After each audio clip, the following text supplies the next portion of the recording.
We'll guide you through how to delete gaps in DaVinci Resolve effortlessly. If you find this helpful, consider subscribing and liking the video.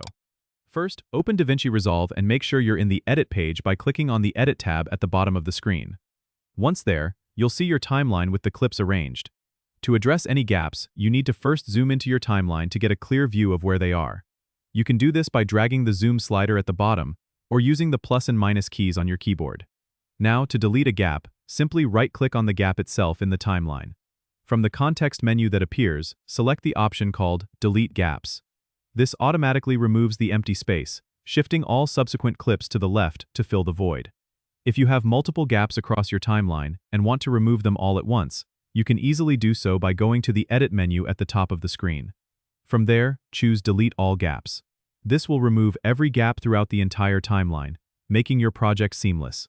Remember, it's always a good idea to play through your timeline after deleting gaps to ensure that everything aligns perfectly and nothing is out of sync. If you accidentally delete something you didn't mean to, simply use the Undo feature by pressing Ctrl+Z on Windows or Command+Z on Mac to revert back to the previous state. And that's it. You're all set to have a cleaner, more polished timeline in DaVinci Resolve. Don't forget to subscribe and comment if this helped you out.